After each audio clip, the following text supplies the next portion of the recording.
বৈষম্য বিরোধী ছাত্র আন্দোলন চলাকালে গত 15 জুলাই থেকে 5 আগস্ট পর্যন্ত সংগঠিত হত্যা, গণহত্যা, নির্যাতন সহ মানবতা বিরোধী অপরাধের অভিযোগে সাবেক প্রধানমন্ত্রী শেখ হাসিনা সহ 10 জনের বিরুদ্ধে তদন্ত শুরু করেছে আন্তর্জাতিক অপরাধ ট্রাইব্যুনালের তদন্ত সংস্থা। গণহত্যার অভিযোগ আনায় নিহত ছাত্র সিয়ামের বাবা আইনজীবী গাজী MH তামিম বিষয়টি নিশ্চিত করেছেন। মেধাবী শিক্ষার্থীদের চিহ্নিত করতে টার্গেটেড কিলিং এর নির্দেশদাতা হিসেবে অভিযুক্তদের সর্বোচ্চ সাজা মৃত্যুদণ্ড দাবি করা হয়েছে বলে জানিয়েছে বাদীপক্ষের আইনজীবী। মিজান আহমেদের প্রতিবেদন।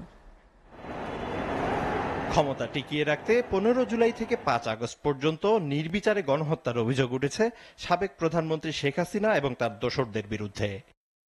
পৈশাচিক ওই গণহত্যায় মারা যান মেধাবী শিক্ষার্থী, শিশুসহ 500-র বেশি মানুষ, আহত হন কয়েক হাজার। ইতিহাসের বর্বরোচিত ওই হত্যাকাণ্ডের বিচার দাবি করে আন্তর্জাতিক অপরাধ ট্রাইব্যুনাল নিয়োজিত তদন্ত সংস্থায় মামলা দায়ের করে সাভারের মেধাবী শিক্ষার্থী সিয়ামের বাবার এই আইনজীবী।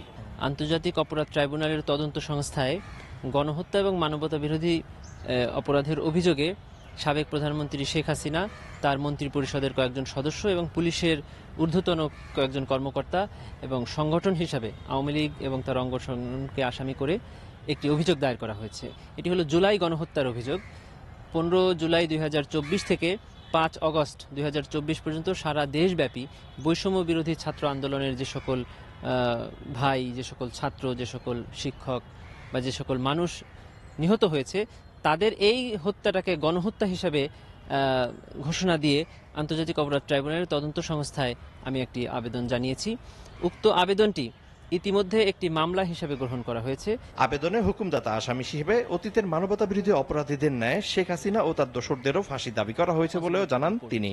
অ্যাবসলিউটলি এটা কমন রেসপন্সিবিলিটির উপরেই পড়বে এবং আমরা সেই আর্গুমেন্টই করব এবং আমার টোটাল দরখাস্তেই সেটা বলা আছে যে তৎকালীন প্রধানমন্ত্রী এবং মন্ত্রী পরিষদের সদস্যরা এবং আইন শৃঙ্খলা বাহিনীর এই যারা কর্মকর্তাদের কোন কোন কথার মাধ্যমে এবং কোন কোন ইনস্টিগেটিং বক্তব্যের মাধ্যমে এই পুলিশ এবং আওয়ামী লীগের লোকজন এই গণহত্যাটা চালিয়েছে।